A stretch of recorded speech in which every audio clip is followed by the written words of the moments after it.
members of Typography Society of India. It is a very proud moment for our organization to have the internationally acclaimed designer, educator, and researcher, Dr. Fiona Ross, with us today. It is my privilege and honor and a great pleasure to welcome her to the Society. She will be talking on research-based practice in designing type for South Asian scripts. Dr. Ross will discuss a design methodology that advocates research-based practice to advance the possibilities for effective visual communication in writing systems beyond those that use the Latin script. Fiona specializes in type design and typography, primarily in Arabic, South Asian, and Thai scripts. She has a background in languages with a PhD in Indian Paleography, SOAS, London University. Fiona is a part-time faculty member of the Department of Typography and Graphic Communication at the University of Reading in the UK, where she is a professor in type design. She was the head of the Department of Typographic Development at Linotype. Fiona has designed several typefaces in Indian languages, including Bengali, Devanagari, Gujarati, Malayalam, etc. Her typefaces are considered to be landmarks in the history of Indian typography. For example, Dr. Rose's famous Malayalam font, Panchari, released in the 70s, is still the most popular body copy font in Malayalam, extensively used in traditional as well as new media. Fiona works as a consultant, type designer, author, and lecturer.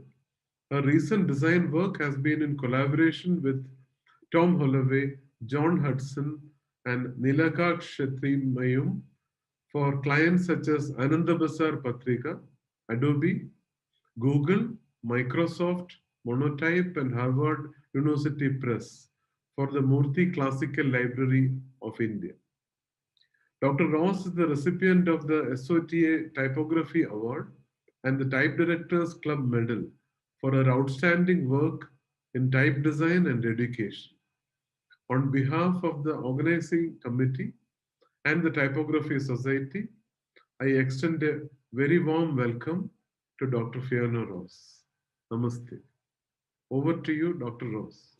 Hello. I feel deeply honoured to have been invited to present to the Typography Society of India, and I would particularly like to thank Professor Sri Kumar for inviting me. Today I would like to discuss a design methodology in the field of typeface design based upon my experience as a researcher, practitioner and educator. A design methodology that advocates research-based practice to advance the possibilities for effective visual communication. Unlike perhaps a number of you who might be viewing this, and Mutu Nedumaran, who gave the previous fascinating talk, I have never undertaken Latin typography or Latin type design. My field is principally South Asian, Arabic, and Thai type development, and it is from this perspective, and particularly South Asian scripts, that I shall be looking at type design issues today, but much of the discussion is of course relevant to all scripts. I do not come from a design background, but a languages and research background, studying Sanskrit with Pali and with a PhD in Indian Paleography from SOAS, that is the School of Oriental and African Studies, which is part of London University. My work time is mainly divided between working at the University of Reading, part-time on teaching, and on research activities as curator of the non-Latin type collection. I have also taught and given lectures and workshops elsewhere in the world, here, as you see here in Switzerland. And then other days of the week, I work from home in Gloucestershire on design work and my writings. And as long as the internet is working, I collaborate with people in different continents. And as you can imagine, since the coronavirus pandemic, I've been working from home. So if you hear a dog barking or the cows lowing, you will know why. Well, my family background is not English, but multicultural. And there have always been items in different scripts from different cultures at home and wherever I've lived. And this is a detail from one of my father's manuscripts. Well, my venture into type design stemmed from my love of Indian literature. I studied Sanskrit and Pali in order to be able to read texts in the original languages and not through Rudyard Kipling or Hermann Hesse's reworkings in English or German. And I was also aware that the beauty of the literature, such as Kalidas's Meghaduta, was matched by the beauty of the Indian scripts. Yet I noticed that such beauty was not as a rule reflected in the quality of the publication's typography. And I think we can all agree that the importance of visual communication and therefore typographic design cannot be overestimated. It is essential for the successful dissemination of ideas and information, and remains as crucially important today as when Emperor Ashoka's rock edicts were carved in the 3rd century BCE. And we are aware that scripts serve as vital tools for all manner of textual communication, even in areas where there's been a long-standing oral tradition, as in many parts of South Asia. And I think it's useful to situate these topics in context by reflecting that most of the world uses writing systems other than Latin, but most typeface designs so far have been created for the Latin script. Yet we know that printing in Asian scripts predates that in Latin, not only by means of xylography, but also by movable type in East Asia. Metal type is also known to have been successfully produced in Korea in the 13th century, so predating Gutenberg. And this is an image from the world's earliest known complete and dated printed book, which is in Chinese. Well, today I'm narrowing the focus to the scripts of South Asia, which provide a visible voice to over 1/5 of the world's population, and particularly to those of the Indian subcontinent, which according to reliable sources enjoys the use of some 780 different languages and 68 scripts employed by many millions, or rather hundreds of millions, as shown here. And for those of us who are engaged in type design and even multi-script type design, it is useful to note that even when pared down to a UI font, these scripts, which demonstrate great visual diversity, also show some affinity to each other on account of their common derivation from the Brahmi script. And this diversity and affinity is evident here with actual words, or at least typeface names. This list shows one weight of the first digital South Asian fonts created during the early 1980s at Linotype UK under my watch, with a drawing office staffed for many years only by women. It says 1990, but they began at the early and then into the late 1980s. So this work, in close collaboration with our overseas colleagues in South Asia, contributed to the reading experience of millions of readers, as during the last 2 decades of the 20th century, with these fonts, Linotype had 90% of the Indian vernacular newspaper market. Now, we had thought that this development of digital fonts in the 1980s would immediately give rise to a panoply of new, original, creative designs, but regrettably, this has hardly been the case. These typefaces are still in use today, albeit often in cloned form, which perhaps highlights the fact that in the 21st century, there remains a recognized paucity of fonts to serve the needs of many linguistic communities, especially in comparison to Latin, in terms of the range and the quality of designs available in usable font formats. This is evidenced by the example of these 4 daily Bengali newspapers from Kolkata.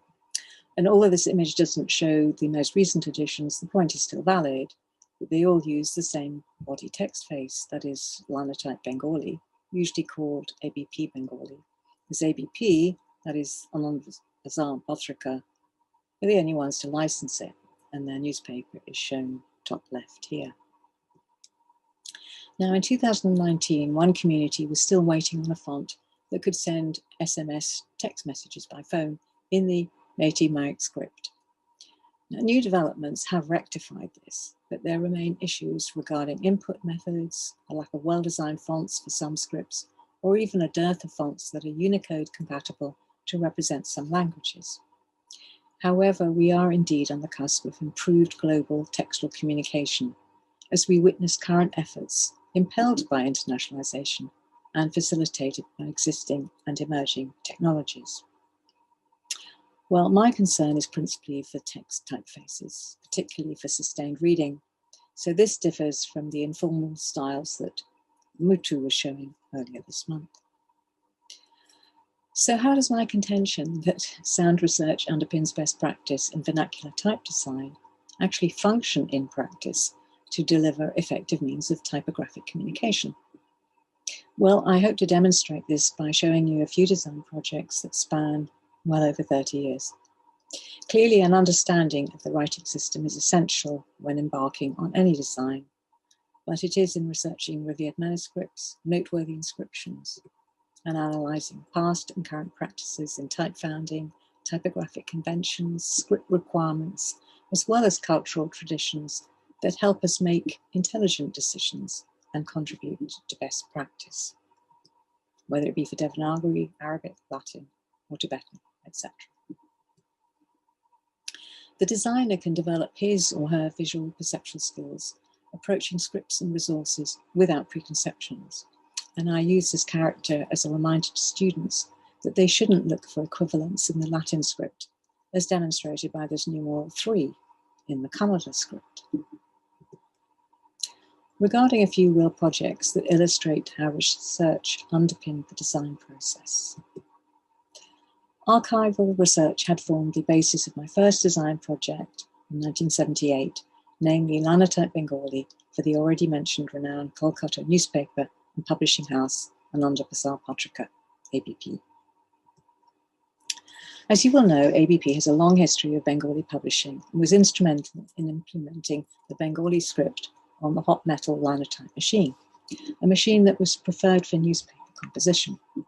And in this image, in the top here, the British linotype factory can be seen in the background with linotype machines destined for Kolkata. For 40 years, ABP's daily Bengali newspaper was constrained by the linotype's reduced character set, shown here, that comprised around 100 sorts rather than the customary 510 of foundry type. Furthermore, the light and the bold characters had to share the same widths, as you can possibly gather from this diagram, or this font synopsis. Furthermore, the technology would not permit kerning, so vowel signs were displaced, as we can see, and we will see further. But crucially, it did enable the wide dissemination of information through newspaper publishing. And in 1978, upon ABP's decision to transfer from hot metal directly to digital technology, so bypassing film setting, a long correspondence and then association with ABP followed.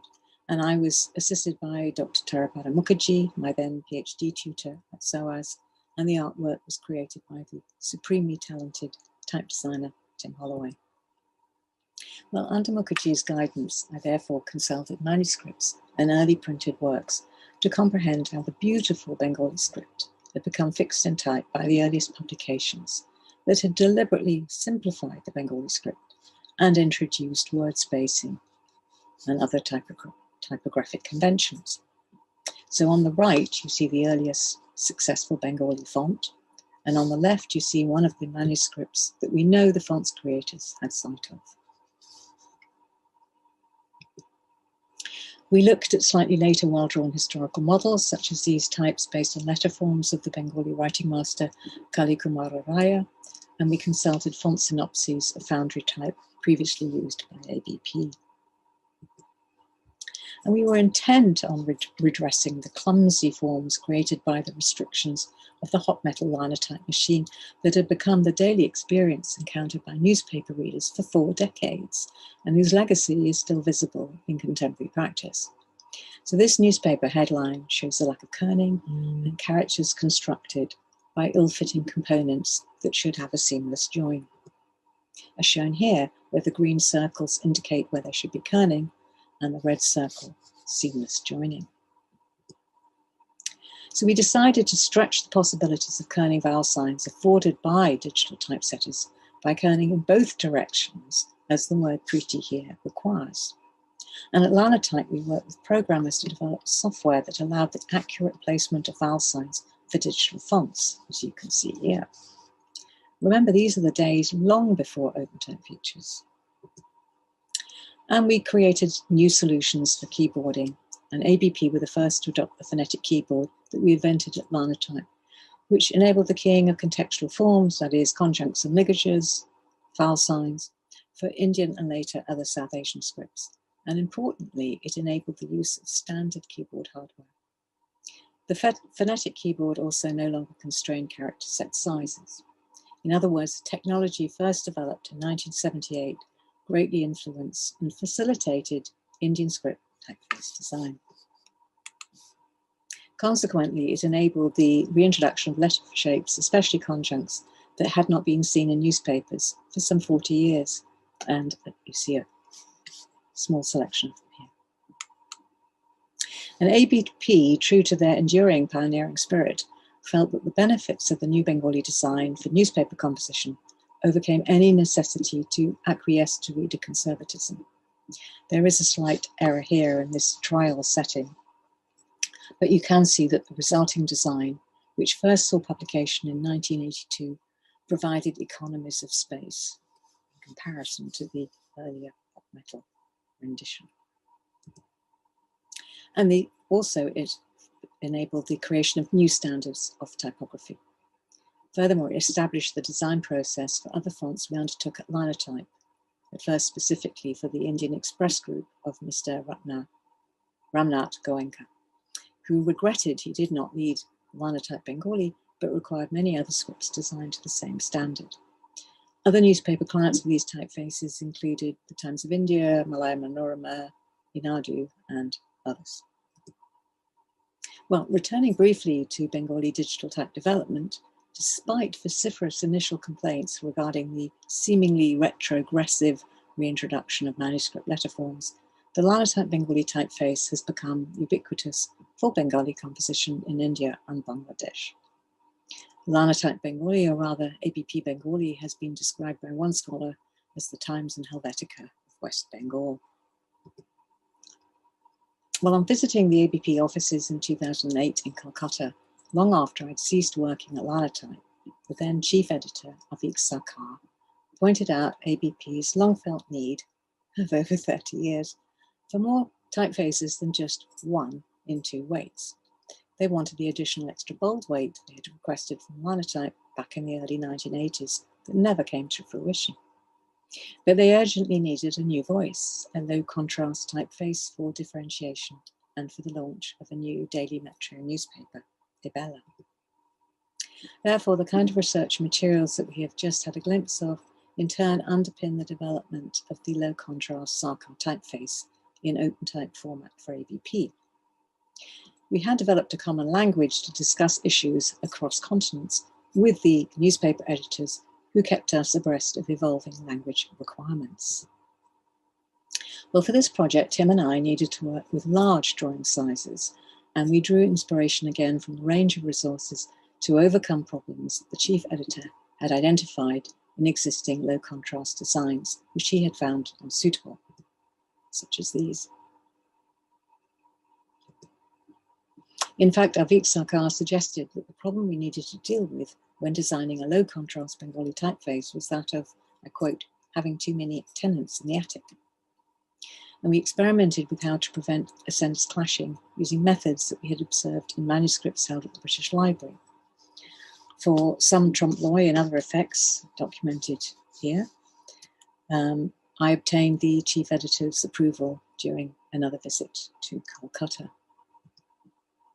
We also angled subscripts so that the bold weight did not sit too deep and demanded too much, and that it would not demand too much leading for newspaper setting. And you can perhaps get a better idea from these Font Lab images of these angled attachments. We conducted the usual trials and testing and delivered just in time for the launch on the 31st of August 2012.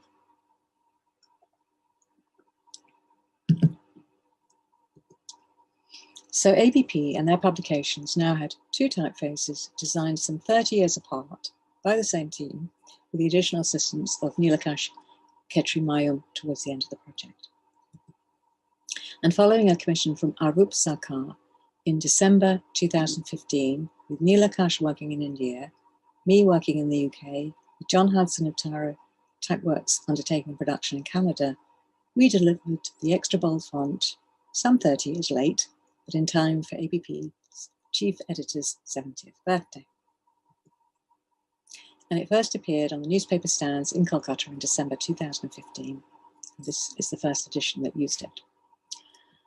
And we have continued in recent years to design more typefaces to afford different voices for the newspaper, like this one shown here as a heading and drop initial, as well as the body copy and the cultural pages of the Nanda Bazar Patrika newspaper, which, according to recent figures, continues to be the most read daily Bengali newspaper. And this typeface, ABP 2015, which never lost its working name, is shown again here in a spread which I believe demonstrates typographic excellence. No matter how well designed or executed a typeface can be, it depends on its user to reveal its qualities. Incidentally, it is heartening to see that printed newspapers continue to flourish in South Asia, although in the time of this coronavirus pandemic, there have been difficulties. Well, my 40-year relationship with ABP led to a recent request to work with Saffron Brown Consultants in designing with Neelakash the new identity logos and taglines for the ABP network channels across a number of scripts. And this research-based design methodology has been responsible for the projects. The project Adobe Devanagari comprises another research-driven project. It commenced in 2005 and was designed in collaboration with Tim Holloway and with assistance in production by John Hudson again. And it relied on research for information and inspiration to fulfill the brief of designing for screen as well as print to answer business needs. I was already fully conversant with the history of Devanagari types, such as the foundry types shown here, and had a complete understanding of the standard techniques for Devanagari hand composition, as well as the constraints of the hot metal Devanagari renditions, which were slightly better than those of Bengali. And also, I was aware of the few Devanagari film setting attempts. My studies had informed the development of the linotype Devanagari digital fonts, whose original letter forms were designed by Matthew Carter for film setting, based on Nenaya Saga types shown in Bapurai S. Naik's book. Now, although with Matthew and my team, we revised a number of characters for digital typesetting, and we added some 200 glyphs. Incidentally, I feel very fortunate to have met Bapurai Naik in my early days at Linotype. As in Linotype Devanagari, we were keen to follow the stroke modulation of the Indian pen for the Adobe Devanagari. This, as you well know, is the reverse of the Latin pen, whereby the strokes thicken when bolds meet the vertical strokes. Following this convention is essential to readability, and particularly for immersive reading, as it can be seen if the Latin is reversed using the Indian pen. Being familiar with different imprints spanning over 2 centuries of notable Sanskrit texts was helpful at a later stage of the project to establish which Sanskrit forms should be included for this and other projects. The Sanskrit forms are those on the right, which are also preferred for Nepali. And the analysis of authoritative manuscripts enabled us to determine the precise positioning of marks, a facility now embedded in all OpenType fonts, and therefore the Anuswara, as you can see here and here, need not be confined to being situated over the right vertical stems, as the limitations of many software programs had previously dictated, and to which many readers became accustomed. And this below is a partial test which runs to some 50 pages in each weight. Well, the removal of character set restrictions enabled the careful design of fully integrated conjuncts, of which this is just a selection. So to summarize, our research of past lettering and composing practices informed our use of type design and development tools to answer the brief set by Adobe. The resulting font, which covers another number of languages with this script, comprises some 800 glyphs in each weight. As usual, the font is not always used as intended. It has also been used in political campaigns, but I've deliberately refrained from showing them here. Excuse me. As I mentioned, we were keen to observe the stroke modulation of Indian penmanship in new original designs. And here you can see how the lettering trials fed into the final design. And the typical North Indian stroke modulation needs to be observed even in low contrast designs, which are seemingly monolinear. We were keen to avoid Latinization that was evident in some fonts. And our answer in the 1980s had been this typeface Rohini, which over 2 decades later informed the Nirmala UI design commissioned by Microsoft. And here you can see within the same font the difference, the stroke modulation of the Devanagari and the Latin. Here, and here, and here, and here. The removal of constraints on font file sizes means that all language variations may, if required, be housed within one font and be accessible by means of language tags. And each Nirmala UI font of now more than 10 scripts contains over 4,000 glyphs. So of course, this is just part of the font. So the final project I'd like to mention is that commissioned by Harvard University Press for the Murty Classical Library of India, MCLI, funded by Dr. Rohan Murty. It is a truly transcontinental project and one that is near to my heart, as it was Indian literature that first brought me into the field of typography and type design. Well, for MCLI, which was to be an ever-expanding series of volumes of facing page translations, John Hudson and I were commissioned to design a set of custom Indian script typefaces. And Dr. Ratna Ramnathan was commissioned to design the interior of each volume.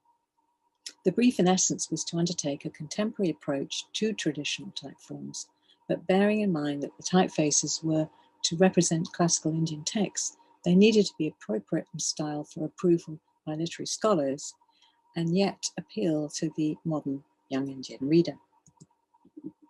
Now, the range of scripts was broad, but did not include any with which we were not already familiar. And happily, a number of the proposed classical texts were also well known to me and to Ratna. Well, all scripts raised interesting issues during their design, and for the sake of brevity, I will highlight just one aspect that relates to 2 designs, that of stroke modulation. The first being in relation to the design for the Punjabi text in the Gurmukhi script. Now, Gurmukhi has a small character set, but the challenge was to develop a style that was in keeping with the designs for the other scripts, such as Devanagari, and in harmony with the facing page English translation. In Punjabi typography, in the Gurmukhi script, the preference since the mid-20th century has been for low contrast typefaces, as you see here, even for the printing of devotional literature, as well as newspaper publications. However, such a style was out of keeping with our brief. We therefore felt it important to consult the original manuscript tradition to assist us in developing a new approach to Gurmukhi typeface design. We were extremely fortunate in being able to access the Punjabi manuscripts in the British Library through the curator, Dr. Marina Cellini, and also to have the advice of Professor Shackle, the translator of the first volume, and whom I'd known from my SOAS university days. Well, under their expert guidance, we were able to analyse the different styles that were apparent, evidently from different scribal traditions that had influence in the Punjab. And the manuscript that took our breath away and was the most informative was the prayer book of Rani Jindal. This informed the construction of the letter forms and the stroke modulation. And you can see a page of this here. I cannot show you details as this is a devotional text and I'm not allowed to zoom in or crop it, but the British Library have allowed me to show it to you.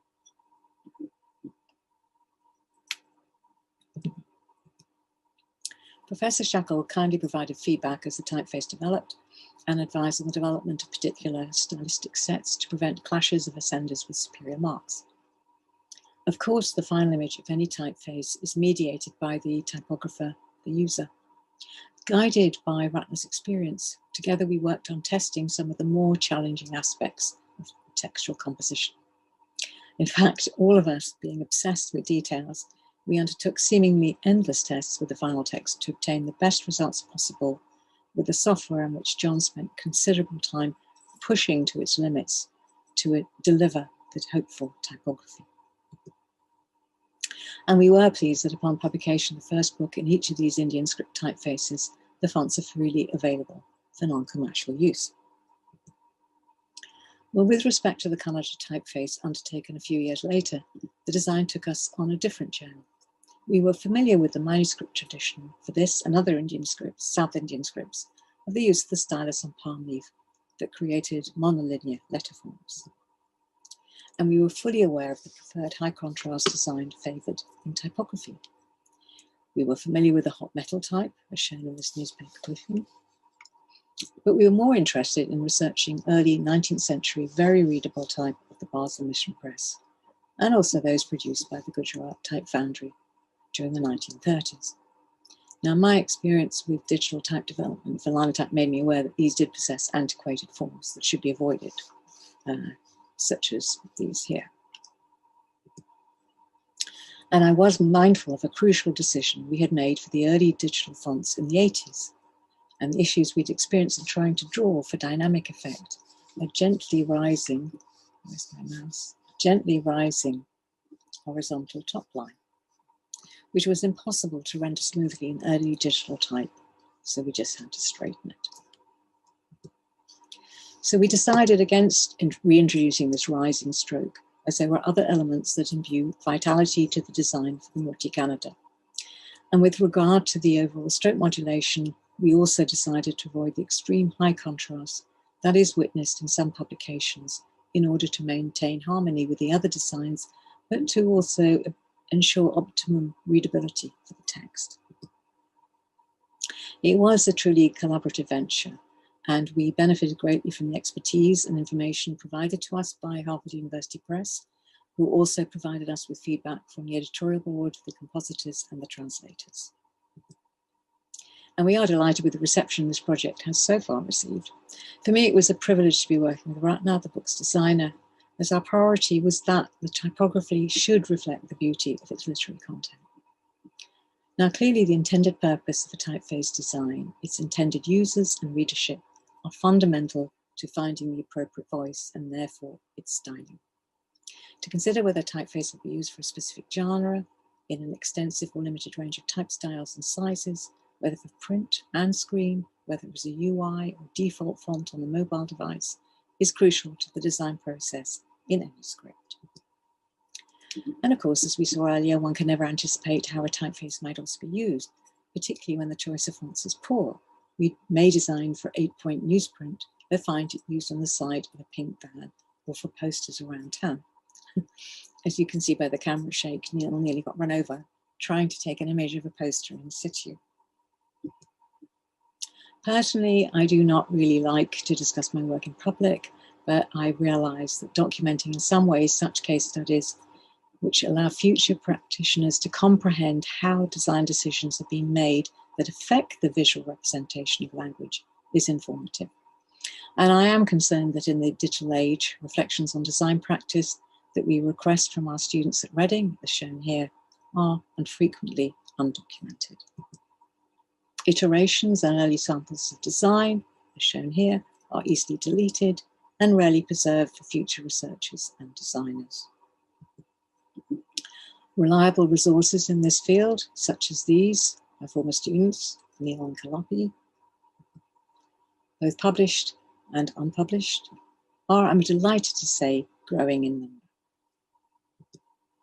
And there is an increasing number of models of good design practice that do see publication, such as this by Vaibhav Singh and this by Kalapi Gajja and others. Personally speaking, it's wonderful to work with former students as colleagues, and I do feel fortunate that they are happy to work with me on different projects and in different capacities. But reliable resources such as these are still scarce, which is why the use of diverse sources, both primary and secondary, within and out with the discipline of typeface design is essential to inform and inspire best practice. Here, for instance, we find an example of hand-painted lettering on the side of a bust in Calcutta. And these letter forms seem to indicate movement, even though the bus is stationary amidst the usual heavy traffic. I would like to conclude by saying that I hope I've shown today why I am keen to advocate a research-based design methodology, one which, through continued analysis and reevaluation of past and existing practices, can utilize the latest digital tools to enhance textual communication, particularly for South Asian writing systems. Thank you. And many thanks to those who contributed images and ideas for this. Thank you very much indeed for inviting me. Goodbye.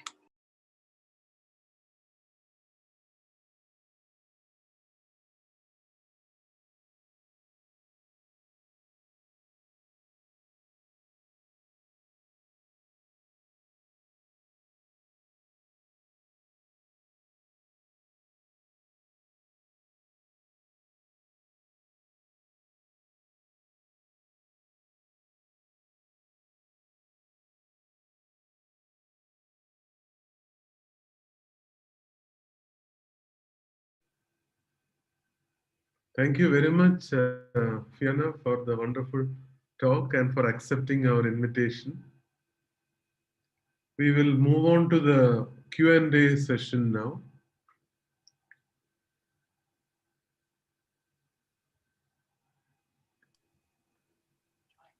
Hello.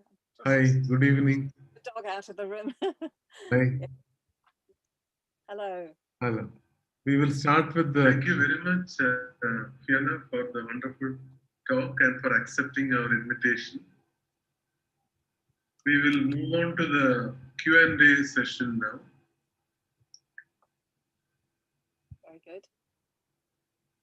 So, I will start with some of the questions I have. Good evening. Dog out of the room. Hi. Hello. Hello. We will start with the. Thank you very much. Digital technology has changed, has gone through a metamorphosis over the last maybe around 25 years, especially after the Macintosh came and a lot of new softwares came. Before that, there was a very different scene. So, would you please share some of your experience and your viewpoint on this? The method of designing a font has changed considerably before digital technology and after. And now there are so many softwares available for font designers to work on. So you have seen both the pre-digital technology era and the new one. So would you please share some of your experiences and your viewpoints on this? Yes, I was actually reflecting on this yesterday. Please tell me if you can't hear me properly. Can you hear me? Yeah, we can hear you properly.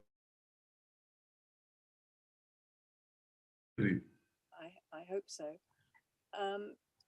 I was reflecting on this yesterday because I was thinking that that during my time when I started at Linotype, there were very limited possibilities for type design, because if you were a type designer, and there were very few who call themselves type designers, Yeah. then what happened was that really you wouldn't see any production. You wouldn't see your font actually produced unless you were tied to a particular, engineering company such as Linotype, a foundry, and Monotype. And then also the big difference there was that unless you were employed by them, really what happened was that you might get your designs realized, but unless you were a big name, you wouldn't have your name mentioned, which actually I'm quite happy about, but I feel a lot of people are unacknowledged. But the other problem was that if you design for Linotype, the fonts would not work with a Monotype machine or any other machine, so that you were stuck into particular systems.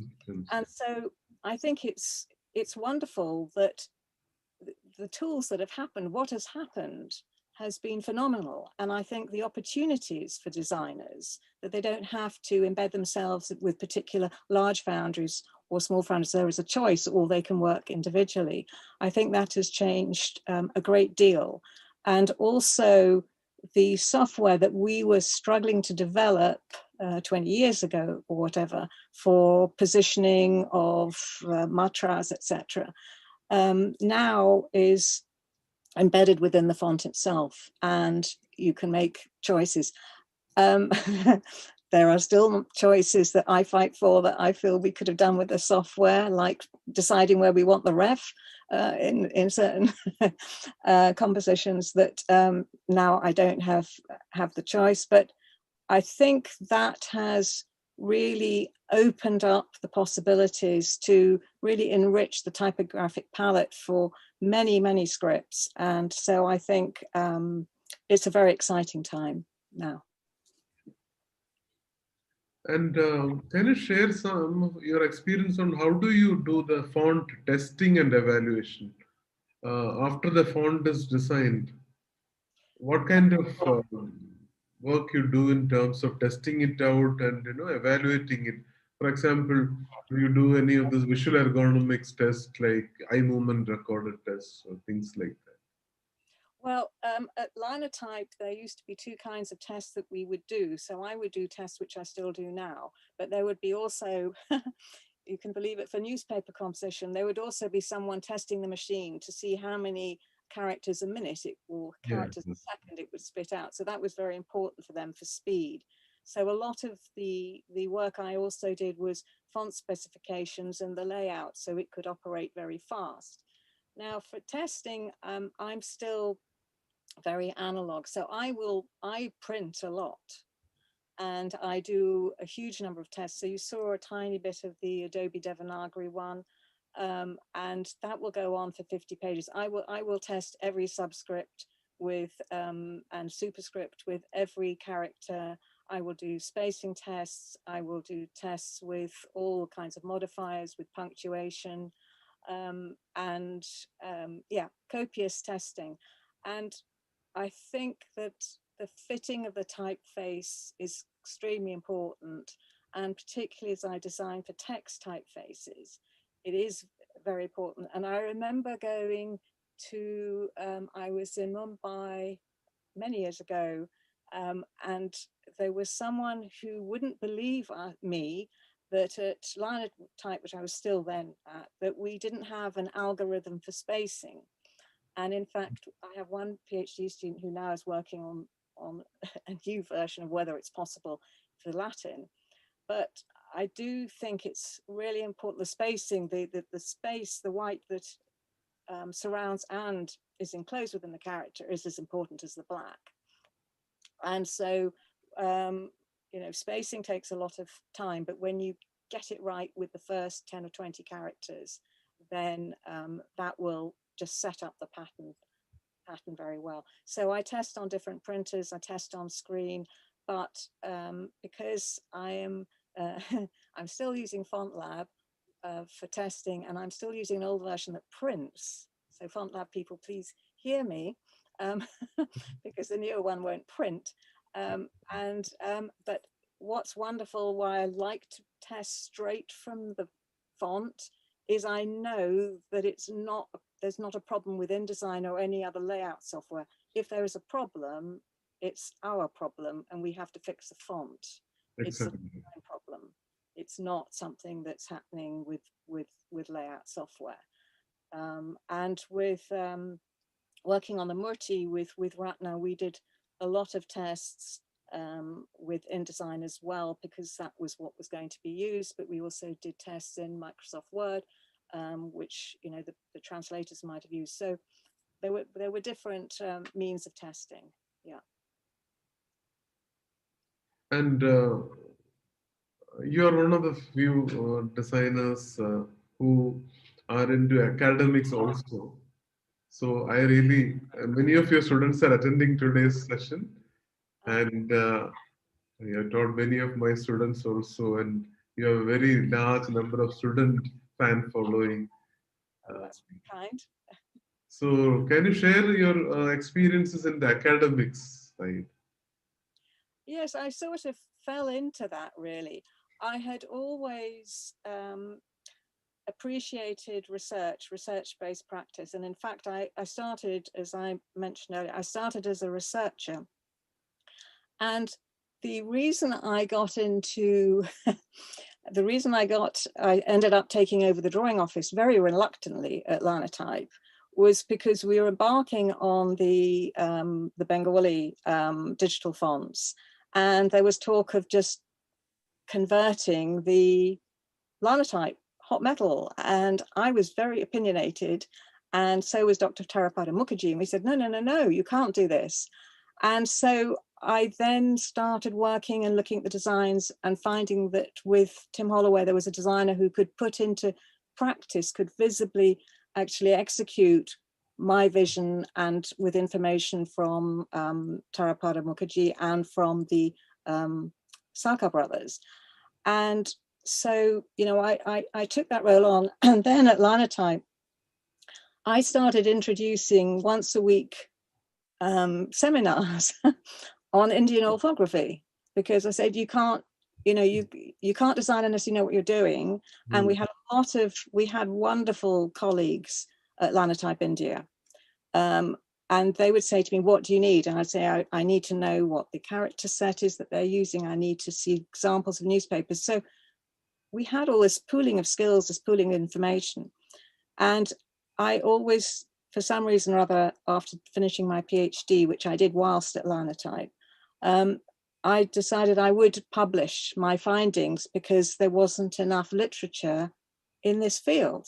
Yeah. It was either printing history like Priolka, which was, you know, great. Knight was the best, but there wasn't enough to support other, you know, work practitioners or historians. And so, and then Reading University said, would you come and give some talks here on academic writing? And, you know, so I ended up doing that. And then Jerry Leonidas, the head of the type design course, said, you know, you've done a lot of practice, what about giving feedback? And, but I do think we've had some excellent students from you. I will say that. We've had some wonderful students. We're And honored to hear that. well, I'm delighted they're still happy to work with me. And I love to see their progress. And they have done excellent work. And they come, a lot of them come from a design background, which is the opposite to me. So we feed, you know, them with archives and archival material to enrich their knowledge, and they can take it on from there. But I feel that it is wonderful to see younger people progress and become extremely accomplished designers, and I'm very, very pleased to have been just a part of that. What is the design methodology you follow? Every font designer has their own design methodology. I have met many youngsters who right away start everything on the digital platform. But there are some font designers who prefer to do everything by hand. Like Frutiger used to do that, and unless he is very happy with the hand-drawn image, he won't allow them to scan it. And so everyone has their own methodology of design. So what kind of a method or thing you follow? Well, what I would like to say actually on that is also particularly for students I teach, I feel it's really important that they find their own best method. So for me, it doesn't matter whether they, you know, some will start sketching or some will start with calligraphy because they need to find how the pen moves and to think about the tool itself and execute the design. Others will go straight on to their tablet. To me, it's whatever they like. But the other thing I think is really important as an educator is that working with people who produce designs, students who produce designs, is very different in the educational field to the studio.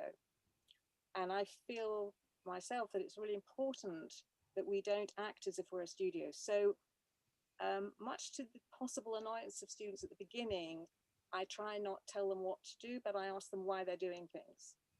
And I also say, I don't actually have to like what you do. I just think whatever you do, it needs to be the best that you can do. And so I feel it's very important that they find a voice. So I'm very keen that when any of these scripts that have been produced by our students to a level that's probably when they leave is just below professional, and then they can then develop, but they've found their own voice, and you can't say, oh, that's a Reading style. Probably the way they talk about their design and what's underpinned their design will be possibly a Reading style, but otherwise it's they found their voice and they can experiment, they can try out things. I'm very analog, and you know, I work, I collaborate, and so the designs that I did with Tim Holloway, he would do the lettering, I would sketch. I won't show anyone my sketches except the person, you know, or I might annotate sketches. He would always work on paper. I know that Neelakash sometimes does it straight on the screen. I don't inquire, but for me, I like to be able to look at things on paper and different sizes, and you can see my board Yes, behind. I can see that. It's very nice to see that in the background. It inspires me. Can you share your experience with that Malayalam font you had designed in the late 70s? Even today, it is considered to be the most popular body copy font in Malayalam. Well, actually, it's a pleasure to talk about that, because it was actually 1983, 83. and I was told by Linotype, you're going to India next week. And I said, no, I can't go to India next week. And they said, why not? And I said, I'm getting married. And they said, who are you marrying? And I said, well, Rod, you know, you know. Oh, well, take him with you. Okay. So we were there on our honeymoon, but working. And it was the first time that Rod had understood what I did, because he came to the meetings. And Malayalam and Manorama were really welcoming. Yeah. And they it was during Diwali, so they give us a car, and they're very popular, obviously, so that we kept them being offered tea and sorts of anywhere we stopped, and they sent us to Tekadi Park for the weekend. But I sat down with them and said, what would you like to do? And I explained the phonetic keyboard to them, which they really liked. But we talked. It was wonderful, because I was there 5 days speaking with them, asking them about their designs. And what I found particularly interesting talking with them was the fact that I said, I can't make sense of the thick, thin stroke contrast. Yeah. If you use a pen, it doesn't quite work out the way that some of these display fonts worked. Do you want to correct this? Says, no. This is really important. This you need to adhere to. And then I said, what about the vowel signs that were put on stalks for hot metal in case they break? Do you want them attached? And they said, we're not too worried about that. We're more concerned about the stroke modulation and etc. And so I had wonderful input. And so and then again, we did a lot of testing, but it was a real pleasure to sort of work directly with the typographers. We talked about also justification issues, what word could break, what not, you know, where the vowels, the modifier marks should be. So it was very clear to us what they wanted. And then, like I still work the same way today, is, you know, we send samples, you know, send 10 characters, 7 characters or 10 characters and say, you know, please give us feedback. This is what we propose to you. And then that will be the DNA, if you like, for the rest of the character set. And with ABP, we sent 3 characters. Okay. When we did the Bengali, the Linotype Bengali, we sent 3 characters. We sent the ka. I always start with ka, it's auspicious. It's always the first character. It's very frequent as well, but and then the ka and the ba for Bengali. And I said, we're proposing these changes because the structure of the Linotype just was, terrible. And they said, yes, please go ahead. And that gave us license to alter all the characters, because it was, you know, the DNA. And so it was with the Malaya Manorama, and yeah, it was a pleasure working there, and yeah, and witnessing their change over to the digital fonts. But thank you for your comment. It has withstood the passage of time, and after so many years to even today, I think all the magazines I have designed in Malayalam and all the books I have designed in Malayalam use the same font. And it is very popular with all designers as well as readers. But I would like it to encourage new designs. Yeah, exactly. Yeah, yeah. I think, and I think that can happen now. Yeah. I will just read out some of the comments from the audience. So many of your students are here. So Kimia Gandhi says, hello, Fiona. Lovely to see you. So Muthu Nedamaran says, thank you, Fiona. Good to hear you again. Sridhar Murty also is saying, thank you, Fiona, for the wonderful talk. Abhijit Gupta. Suman Bhandari. And Seema Kamdar saying, a trendsetter, so lively to design. I listen to her. That is my wife giving a comment. And then NN Designs and Research. Thank you, Fiona. This is great motivation to carry forward Gurumukhi type design. Thank you for sharing your suggestions. Ratna Ramanathan saying, great to see such a generous presentation, Fiona. Sridhar Murthy, please also talk about Telugu. Telugu, well, I spent some time at Inadu with Inadu, and again, it was talking about what kind of stroke modulation is wanted, because we knew that the manuscripts were quite light, and we knew that the tendency was not to be as strong as the Kannada, not such a high contrast. Yeah. And we also knew that we were very conscious of the word count for the newspaper, how many words to the line could be achieved within the columns as well. Because in fact, you'll be able to say whether this is true or not. But as far as I remember, up till the 70s, there was still rationing of newsprint in India. Yes. Yeah. So we were very conscious of how tight we could get it that was still readable. And Telugu words, as we found in the Murty design, are actually quite long. And so it was important to look at that. So we looked at a foundry type that was particularly liked. We were also very aware that the monotype, which was much better than the linotype hot metal, there was a hot metal, I can't remember the linotype one, but the monotype one, the problem was to avoid type breakage. They'd made some of the subscripts very large because they were worried about that. So I spent at least a week in Hyderabad, I think, and also working with typographers, one of the calligraphers, I think he was doing the heading typefaces. And yeah, so we did a lot of testing. The phonetic keyboard was really important for that. So we had, because up to then they'd have these huge keyboards, which were very expensive and custom made. And we introduced the phonetic keyboard. So I do remember the figures. I remember we had 90 characters, including Latin punctuation, on this phonetic keyboard. And you just had characters of the syllabary and some extra modifiers and ligatures like Shri. Yeah. And then with those, and then in the font, we only had 360 characters. And with that, I tested 19,000 combinations per weight. My goodness. Yeah. Yeah. Really a long process.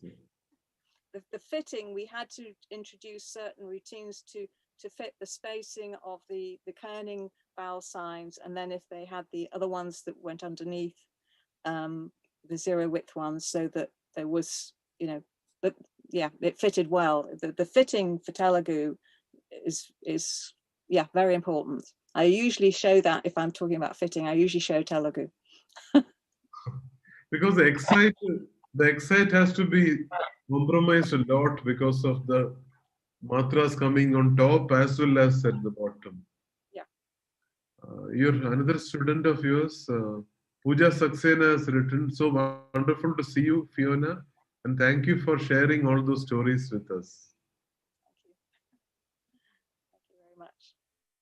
Thank you very much. We have come to the conclusion of the session.